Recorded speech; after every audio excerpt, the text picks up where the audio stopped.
Welcome to the Roundtable Member Interview Podcast Series. I'm Kasheka. Now, joining us tonight is Akesy, valued, knowledgeable member of the Roundtable Discord server. You'll be able to find Discord, our Roundtable Discord server on Discord or Disboard. You can do a search online for Roundtable Discord. Now, the topic tonight, we're going to be speaking to Akesy. It's on Ecstasy and divine vision through transcendental theurgia. Theurgia. Thank you, Akesy. What is that? What is transcendental theurgia? Well, first, I would like to begin with a Yushamai. I don't know if that's the right word or not. Let's just say I'm a bit tired. Let's just say, a prayer to Amara. I'm a hegemon or traditional teacher of Pythagoreanism. So, and the sect that I'm devoted to is a sect devoted to the goddess Amara. So, I would like to start with a prayer to Amara, if that's okay. Of course. Oh, Podnia.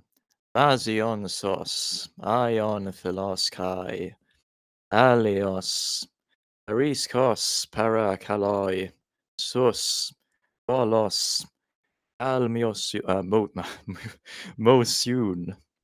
Araskos, Sun koron, Mordia holos, O kokoyagon, Ano samaron, Kai holos, O kakoyagon, Arathon kano, Kai araskos, Ulaxigon, Apomalon kakon.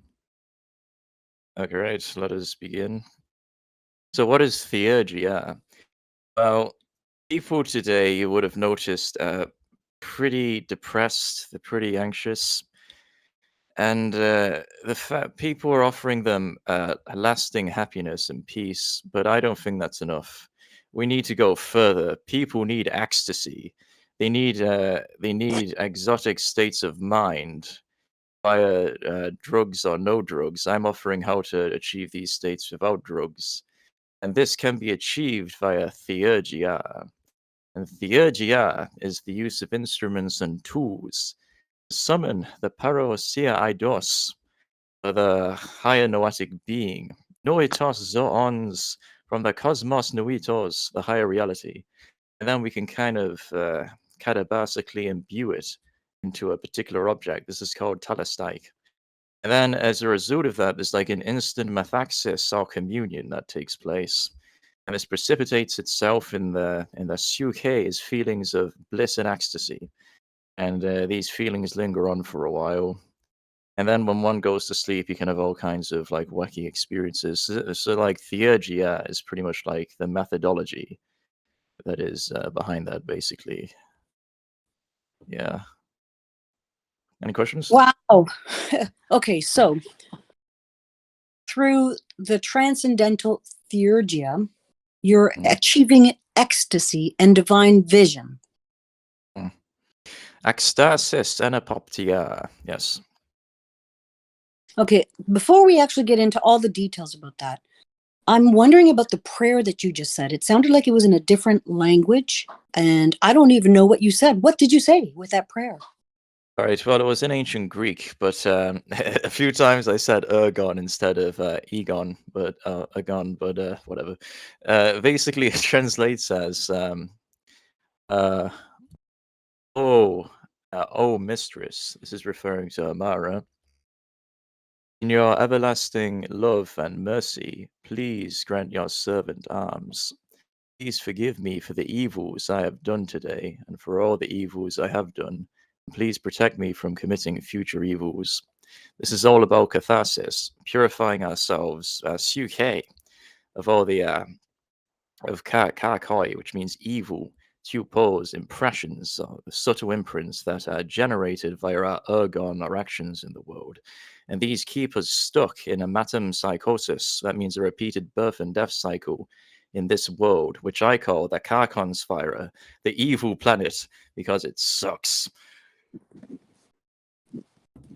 Anyway, the goal. The theurgia, like, I mean, I don't mention it because people don't care about this aspect, but it's actually the talos. It's the ultimate goal of it. It is Satori.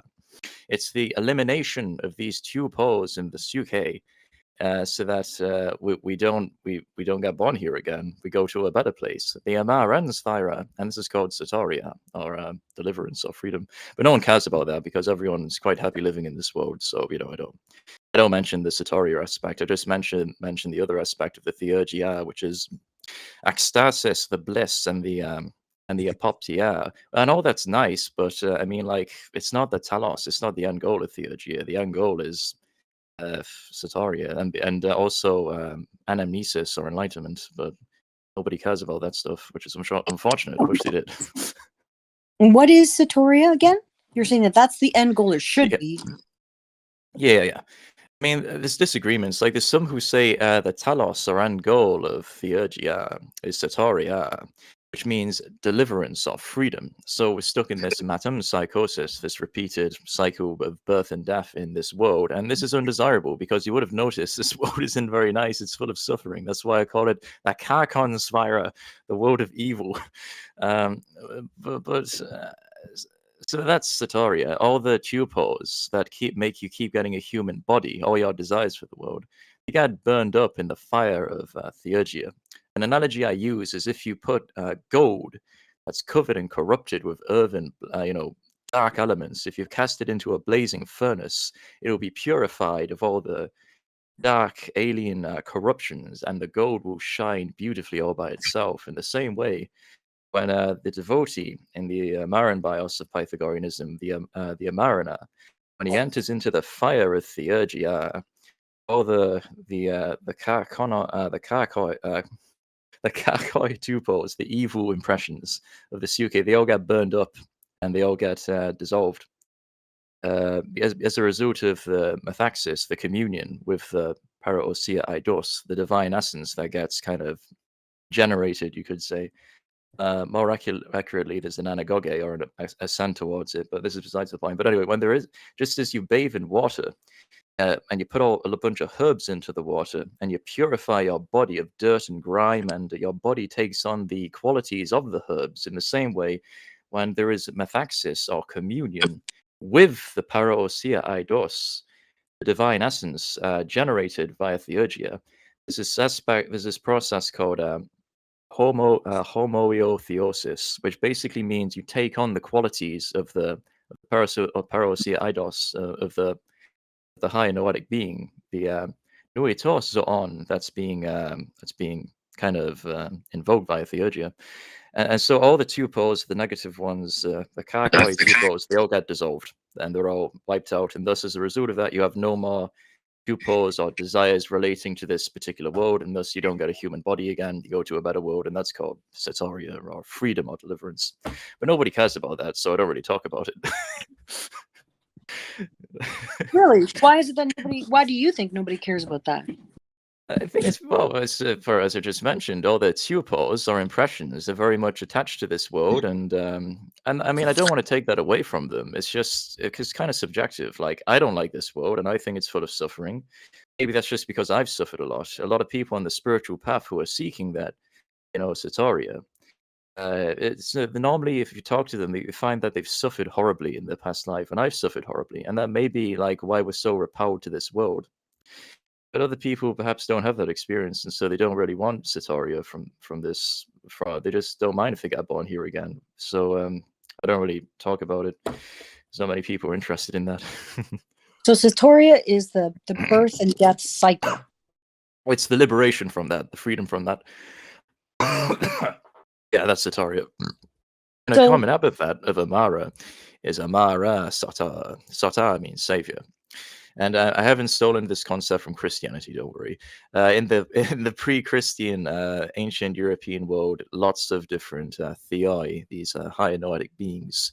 A common epithet of them was Satar, like Apollon Satar, which just means savior. Because the idea was that, just as I said, like homoiotheosis, you would adopt the tupos, you'd get rid of your karkoi ones, and you just wouldn't get born here again. So, anyway. What is a noetic being? Yeah. So people can really grasp this because they think deep sleep, what I call hypnos cosmos, because hypnos means sleep, and this is of course where the word hypnosis comes from. It's putting you to sleep, basically. Um, so in the hypnos cosmos, it's not me on, which means non-existence. It is very much to on, which means existence. There's blackness there. We all remember seeing blackness. And we all also remember feeling peace, Irene. It's not like you think about it. Like, let me wake up. When you wake up, you think, well, was there blackness and peace when I was asleep? Ah, yes, there was. No, it's like an immediate apprehension. Like, yep, there was blackness and peace, and that's definitely not non-existence. I mean, if we remember blackness, it's certainly not non-existence. You saw blackness, and there's a reason deep hypnos cosmos is black. There's a certain absorption. Like if you wear black during summer, it absorbs the heat, and black absorbs all colors. And my eye pupil is black, so that the light is able to be kind of absorbed. There's this absorption quality to black. And what's going on in the state of hypnos, cosmos, in the state of deep sleep, which is kind of like amorphos. It's kind of formless, not absolutely formless. There's this absorption into a higher level of reality. And that higher level of reality, I call the next one up, I call the Mesos cosmos. Mesos means intermediary. And the Mesos cosmos is an intermediary state between the higher dimension, what I call the Noetos cosmos, and this world that we're perceiving right now, which I call the Thusos cosmos, the material world. So when you pass through the Mesos cosmos, which may be like a straight there may be a tunnel with light at the end, or there may not be, then you enter into the Nuitos cosmos, the cosmos of the higher reality, the matos, yeah, and there's these beings there, these entities, these noetic beings. Noetos zoons, although in truth we're all noetic entities, but we're just kind of hooked up to like different bodies. This is besides the point. So that's basically what the Cosmos Nuitos is. It's like a higher reality, and you can access that higher reality via Theurgia, very much so. In fact, that's one of the results that'll just come like automatically. So, yeah. So theurgia is the process in which you achieve your divine vision and ecstasy. Absolutely. Okay. Apoptia and ecstasis. 100%. So what is Guaranteed. Well, I can't say your money back because I'm offering this for free. So, yeah. well, I've got two questions right now anyways about theurgia. Number one, what is maybe I should just ask them individually. What is fire of theurgia? What I heard you say that earlier. What does that mean? Thyros in ancient Greek, yes.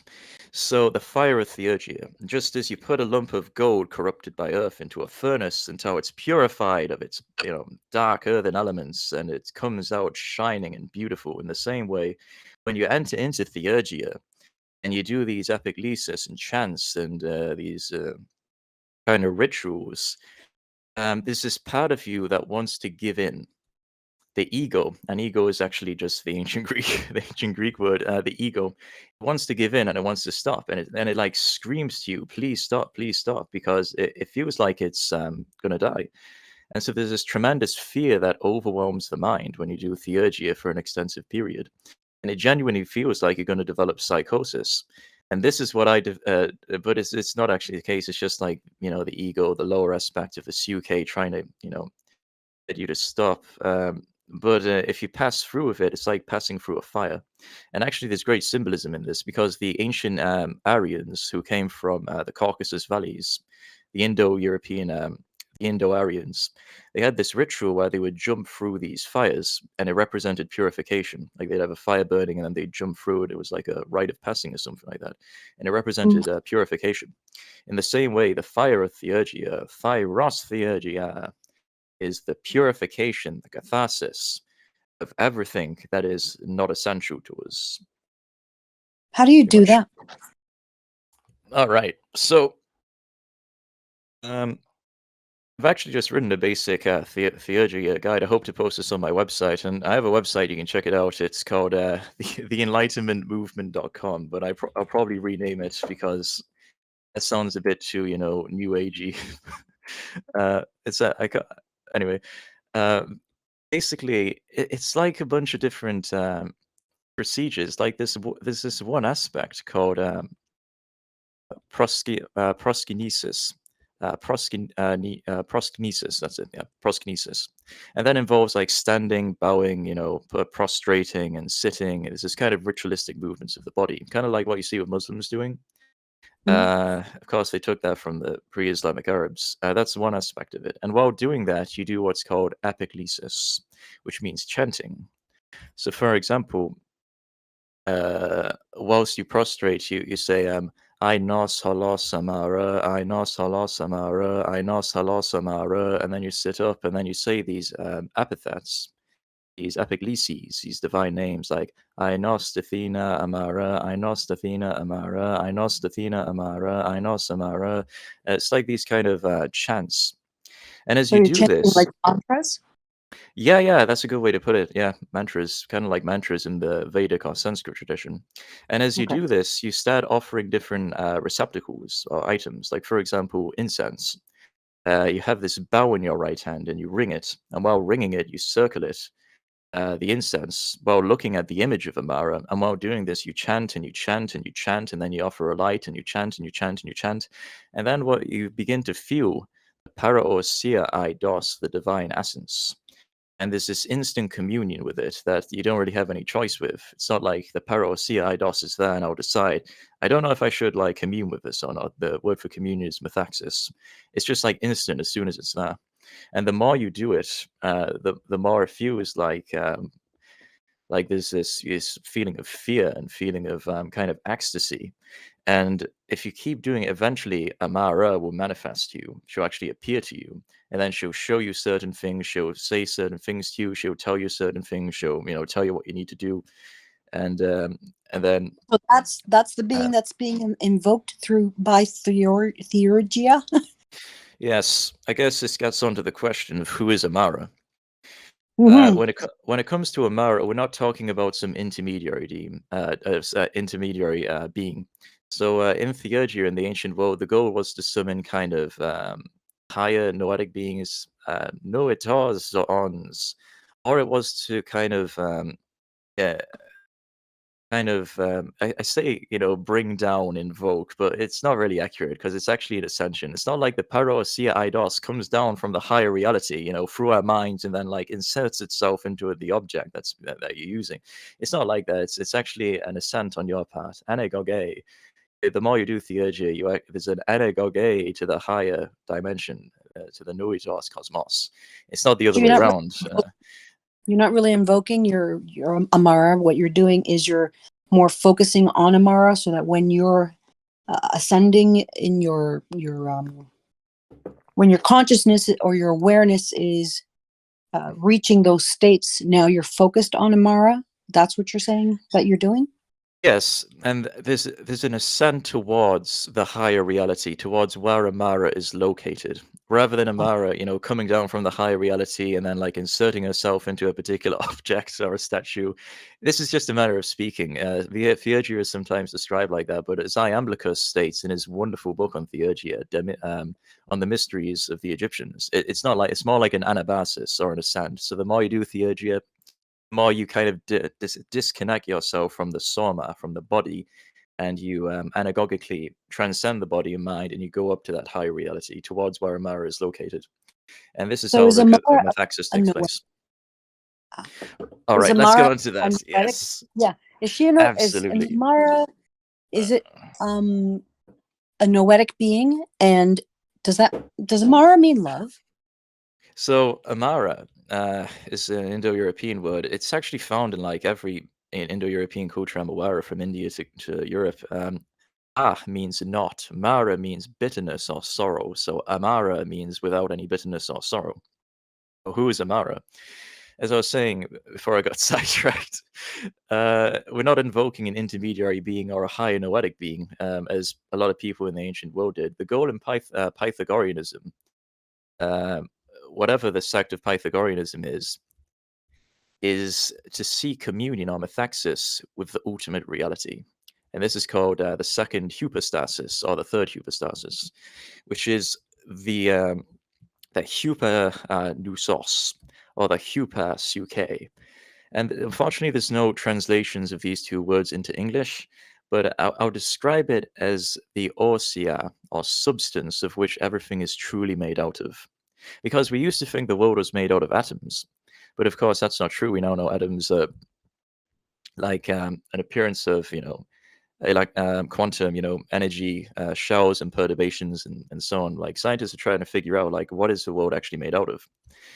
And of course, whatever it's made out of, the world's appearing as it. Because I mean, if you take it to be made out of atoms, the clay pots appear as clay. The clay atoms appear as clay pots. The water atoms appear as the ocean. I'm getting logical now. I'm sorry about that, but I'll just say that like you can't point to a single part of the ocean or clay pots that's not atoms. So it's all atoms, but it's appearing as clay pots and ocean.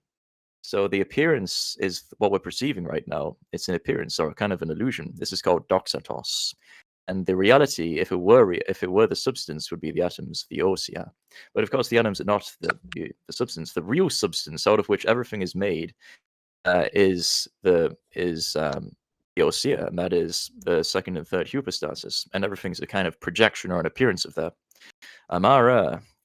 And what happens is that this supreme intelligence, which is organizing everything and creating everything, and why there's these complex laws that allow life to emerge, um, uh, basically that supreme reality, that hypostasis, when it's kind of invoked, it manifests to the devotee in the Amaran bios, the Amarana. It manifests, and in different sects of Pythagoreanism called biases, it manifests in different ways.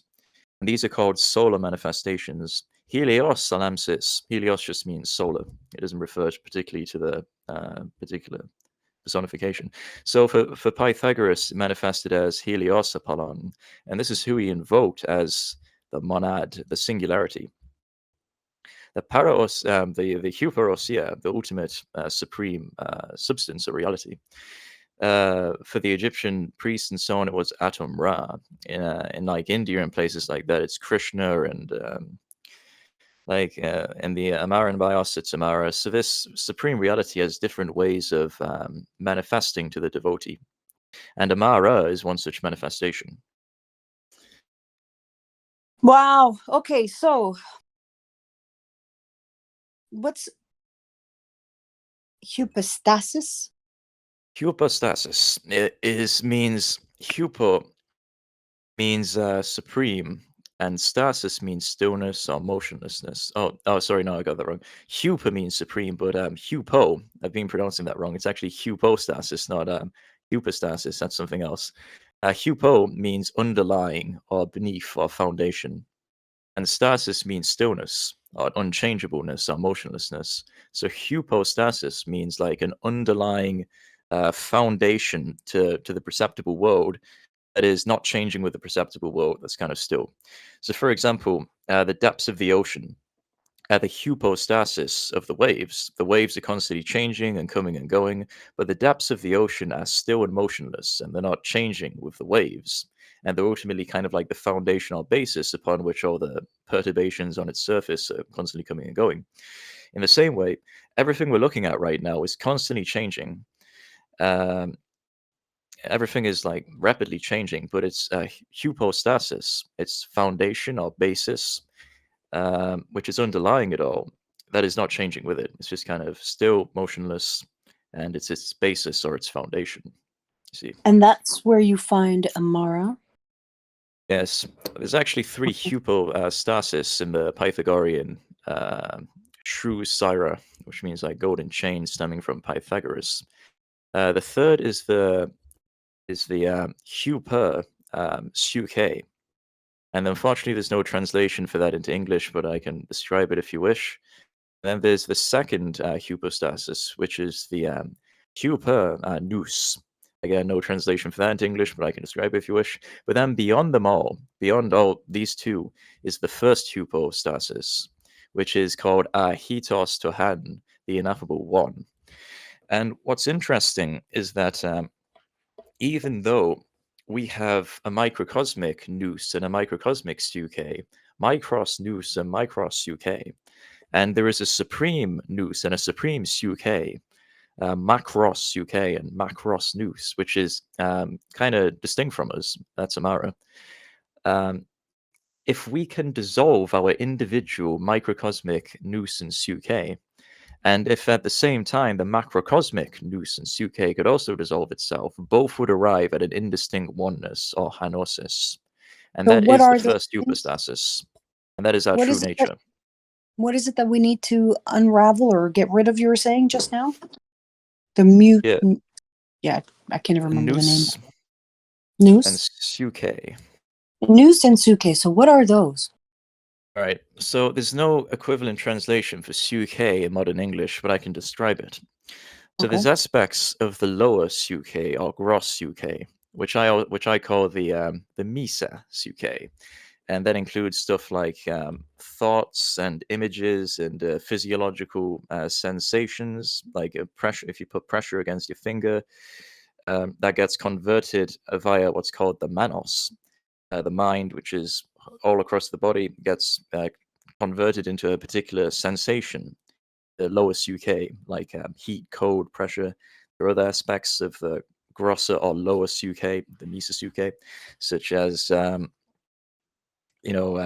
emotions and images in the mind, and when recollections that are brought to that lower level of this UK.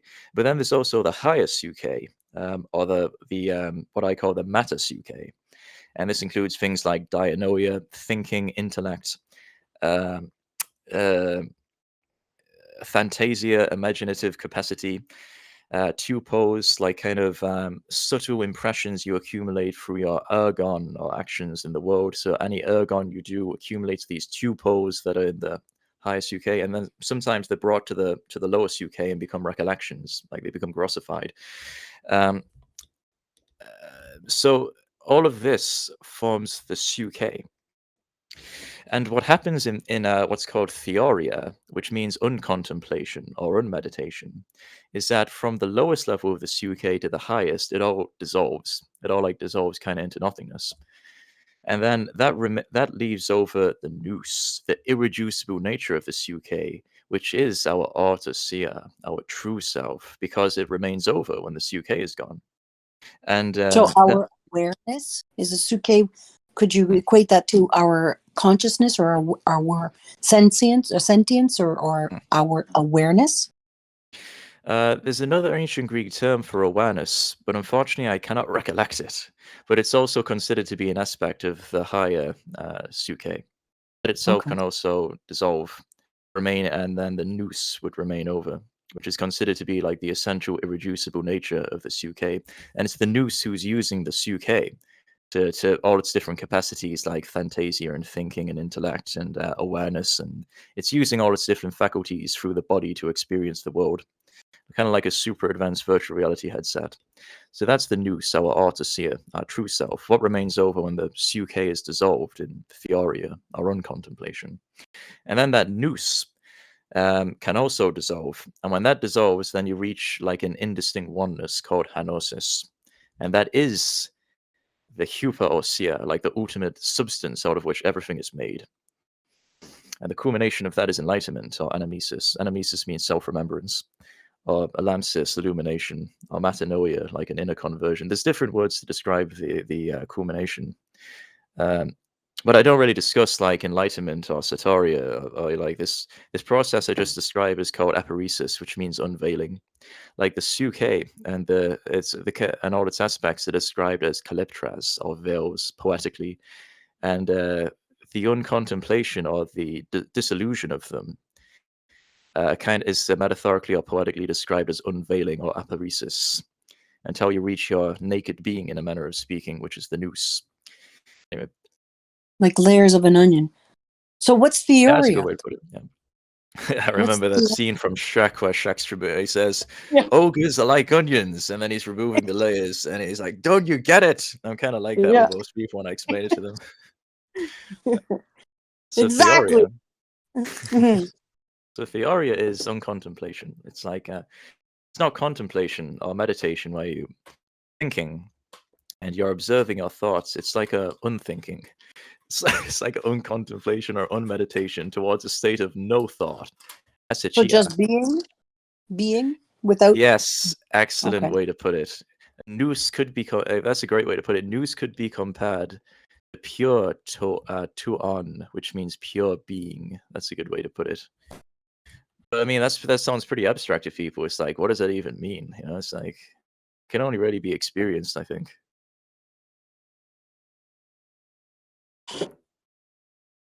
But is this the reason for that? Because anything you think by your dianoia then becomes an object. It becomes something that is what's called noesis, something that's kind of observed by the nous, whether in the mind or in the perceptible world. And so the nous can never think itself, it can never conceptualize itself, but it is always just itself, you see. It's beyond dianoia, which is just the capacity it uses. So Awesome. theoria is the state in which your nous, which is your true self, Mhm. is has already had all those layers taken away. I describe theoria as the process where it has its layers taken away gradually. Its calyptra its fills. So when you were talking about Eosia, and you were talking about the second and third like layers, where when you were speaking about Amara, what are those layers that you were talking about? Second or third? Who I can't remember if. Hypostasis? Well, it was you were speaking about hypostasis at that time. That's the underlying unchanging stillness, right? But you were saying that was at one level and there was something else at a different layer. What's that? Oh, the first hypostasis. Is that what you're referring to? I think so. So are Yes. these okay? So, yeah. So I just described that the suke and its different aspects, and then the nous, which is its irreducible nature. But that's not universal. That's individual. And there's a kind of supreme hupa, nous with like a supreme suke.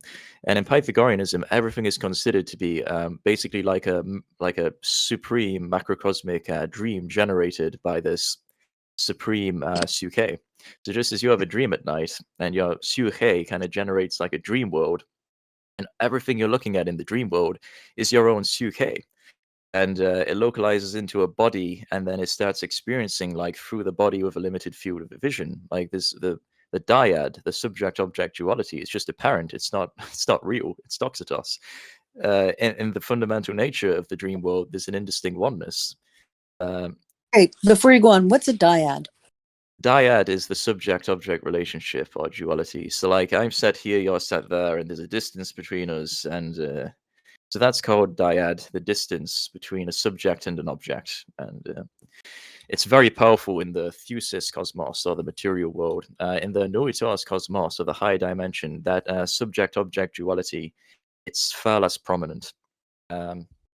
And the beings there, they don't have Thusis or Mars. They don't have material bodies. They kind of just consist of like the Suke.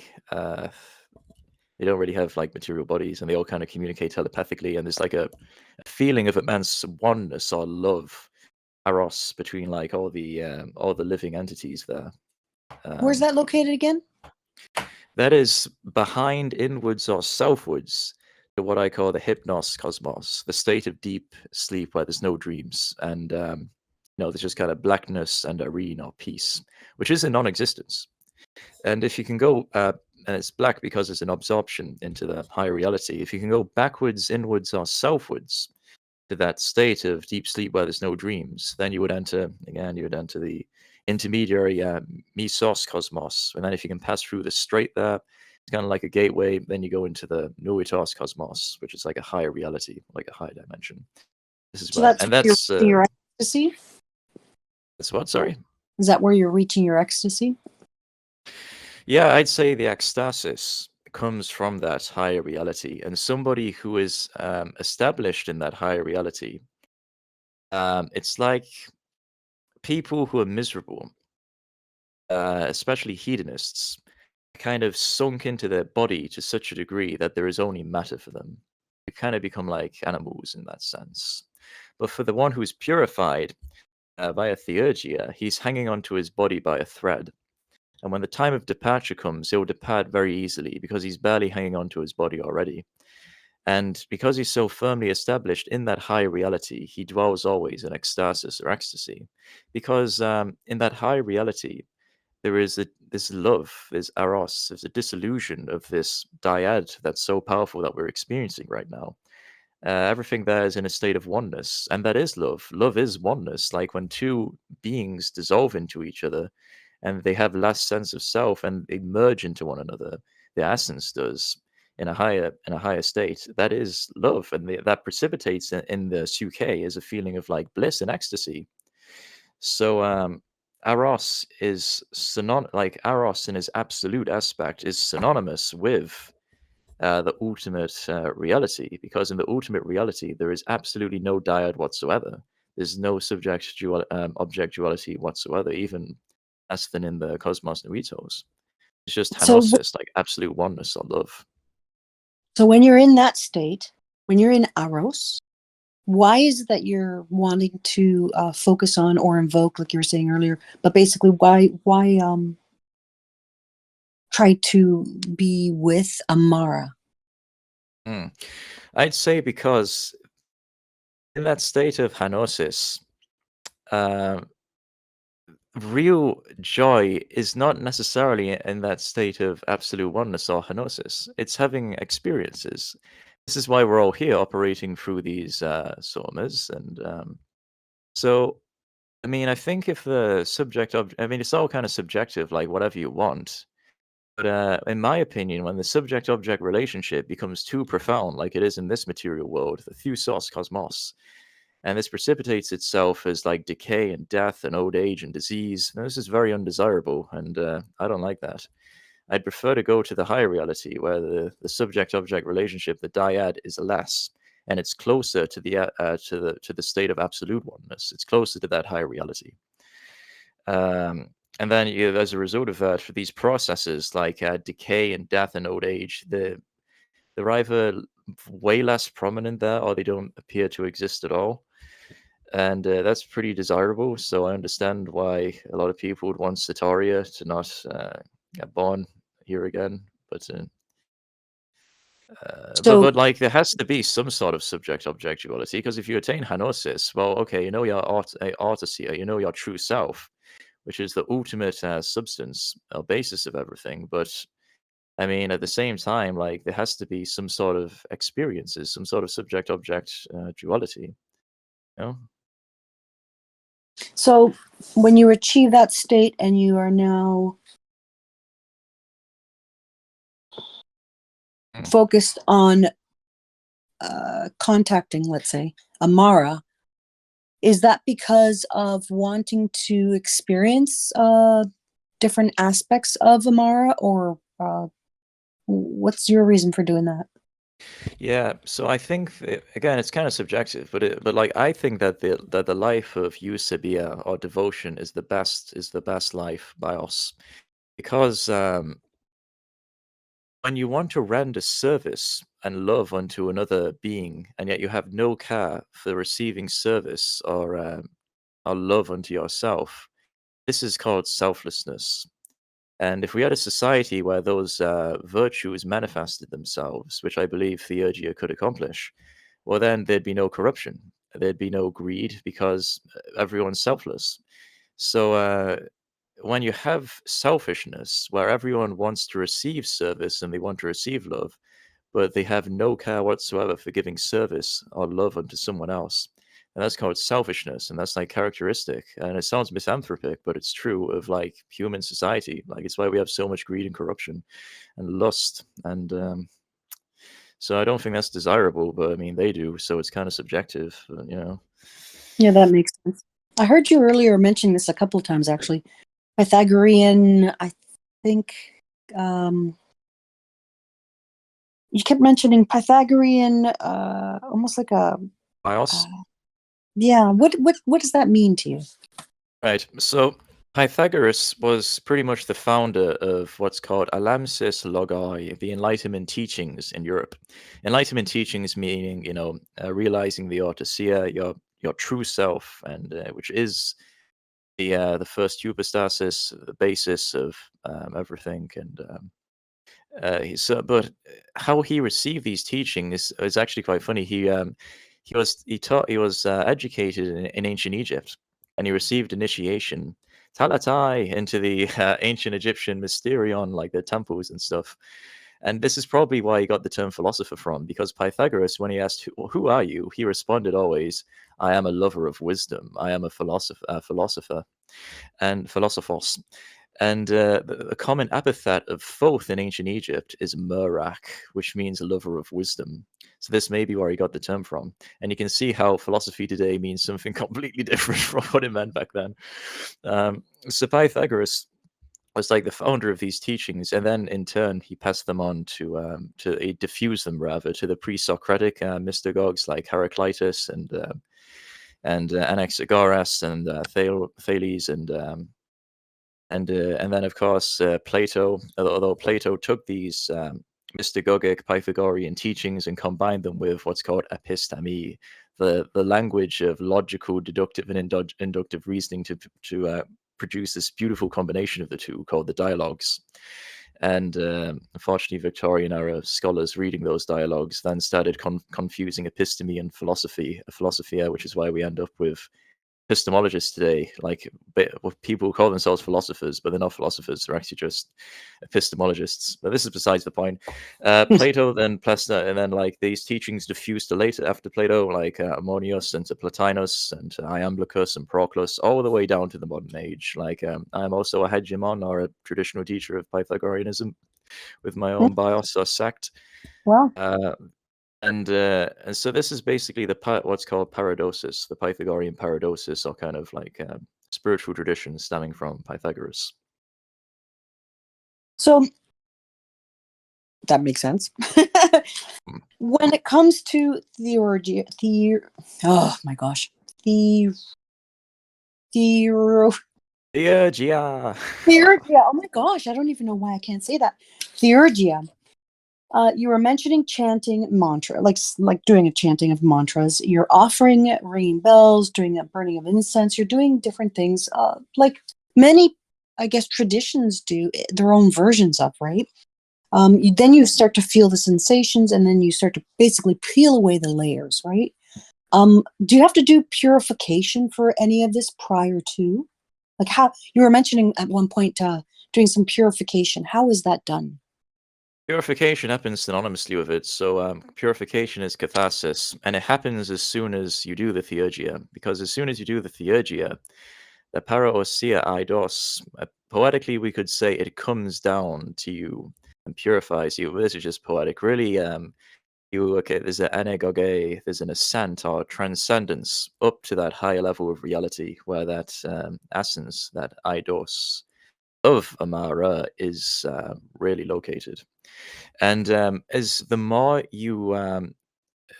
there is this anabasis, the more there is this ascent, the more there is catharsis. Because just as you cleanse your body in water and you fill the bath with like lovely herbs and oils so that your body becomes moisturized and takes on all the good qualities of the herbs, in the same way, the more there is this ascent and anagoge and synonymous communion, metaxis, with this higher being, this eidos, its essence, then synonymously there's an adoption of its qualities, of its good qualities.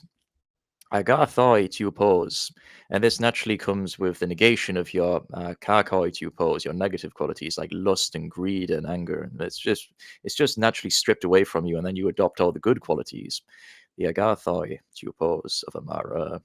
And this is called homoiotheosis, which means becoming like God, basically. Becoming like, although I don't really use the term God because nobody knows what that term means anymore. Uh, yeah, yeah, that pretty much sums it up, I think. So, do you do any other steps aside from those three, basically? The chanting, doing those sounds, the mantras, offering the ringing bells, burning incense. Do you prepare Oh, of yourself at course, time, 100%. or yeah? 100%. Like theurgia includes so much. Like another aspect of it, I made an article on recently, is called kuklosis. And kuklosis means circulation. And now everything's turning on an axis. So the Earth has an axis, and the Moon is circling around it. So the axis of the Earth, in a manner of speaking, poetically, we could say, represents the irreducible nature of the Moon. And the Sun also has an axis around which all the planets are rotating. The galaxy also has an axis around which all the stars are rotating. The universe, in a way, also has an axis in the sense that, it's in a state of expansion, and in the Pythagorean doctrine, eventually it'll reach a state of dissolution and return into itself, kind of like in a toroidal pattern. This is called the intelligible sphere. It'll return into itself, it'll exit in this cycle of like a circle, basically. Now, there's this thing called the hyperaxis, the supreme axis, around which literally everything in existence, the pan, is rotating. And when you do koklosis, when you circle around and around and around, or chanting, so you circle around and around and around in one spot while chanting these epigleses over and over and over again. And then this is called a mimesis, or an imitation of the circumambulation, the koklosis of literally everything around the hyperaxis, which is the second and third hypostasis, Amara. And as you do that, then naturally there's an anagoge, an ascent, just like in any other aspect of theurgia, and there is methaxis, communion.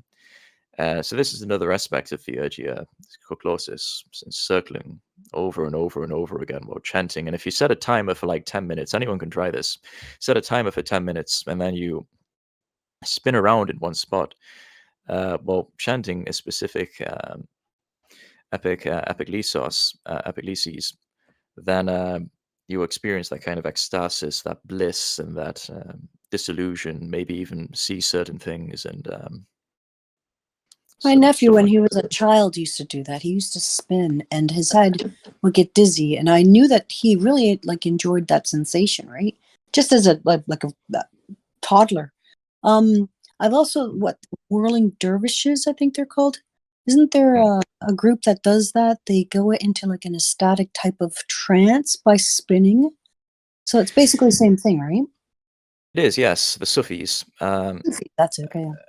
And also, you see the Muslims circling around the Kaaba. These are, of course, traditions that they took from the pre-Islamic um, Arabs, who, of course, were following many different kinds of religions, and they would also do this circling around like Kaaba or in one spot.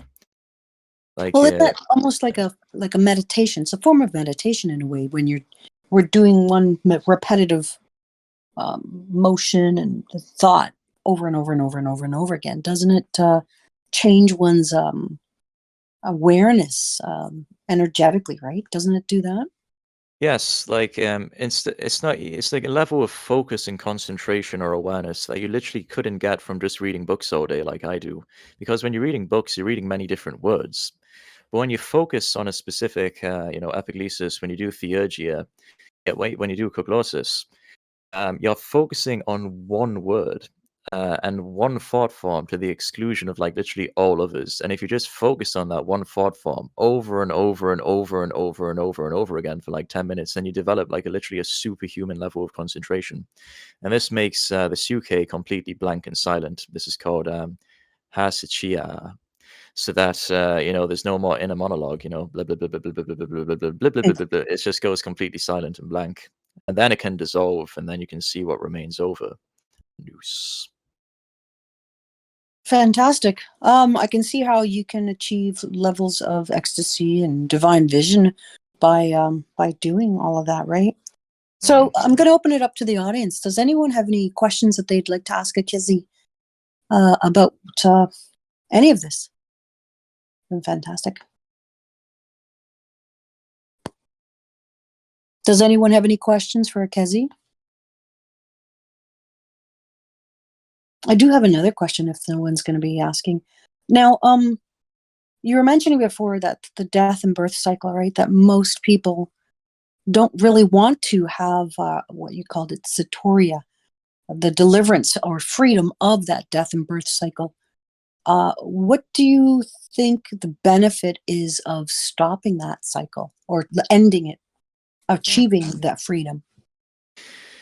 The problem is with this world is that it kind of, well, again, it's all subjective. Like, if people like this world, I mean, they like it, but in my opinion, like, the process of dying, like, why don't they just give me, like, in the Netherlands, that when they have euthanasia, like, eat this chocolate and then you just kind of fall asleep and you die peacefully. Why don't they have that here? Instead, if I get diagnosed with cancer, cancerous growth, I can't die peacefully and instantly. I have to die slowly, and that's insanity. Like, that is literally just human. Sorry if it sounds misanthropic, but it's just crazy. And humans reproduce out of control. And I know I have a human body, but this is besides it, unfortunately. They reproduce out of control. And this leads to so many problems with like food shortages and rent going up and doctor times going out of control. And now, because now demand exceeds supply in every area, whereas if you live like Norway or Austria, then supply exceeds demand because there's so few people and there's so much ecosystems. But humans just don't know when to stop growing. And then, of course, you have people who take advantage of the situation. That's called corruption. So everything's a total mess, and there's just wars everywhere. And of course, humans don't know their true nature. They think that they are their hair and nails. They think they are the soma. They think they are the body, which is just agnosis, which means self-ignorance. And the days and nights are way too quick, and we're forced to work like a dog, 5 to 9 every day just to make basic ends meet. I consider this world to be absolutely horrible, and it's why I call it the Karkonsfire, which means like the planet of darkness. It's just horrible.